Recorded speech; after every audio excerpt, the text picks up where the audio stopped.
Hey knitters, Lindsay and Puddles here with a brioche stitch and focus for decreases. Because what's an increase without a decrease? For the brssp3togpsso, which is going from 5 brioche stitches down to 1 brioche stitch. This is just completely preference. I prefer to slip the first 2 stitches and then move my yarn to front. Purl the next 3, which is 5 loops because of it's being brioche and you're working the stitches with their yarn overs. And then passing the slip stitches over that stitch just produced. And there you have it. So the brssp3 together psso. Slip 1, slip 2, bring your yarn to front, purl the next 3 together,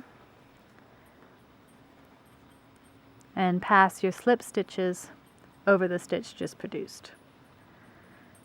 When you come to the decrease on your next round, same round number with your CC as opposed to your MC, you just work it as a regular brioche stitch. So it's yarn over, slip 1, and then continue to work in the brioche as established.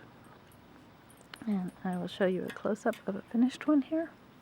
These are the brssp3 together psso stitches.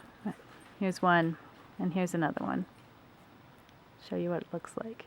And you can see it doesn't, well, it leans a little bit because of the massive increase to the right of it.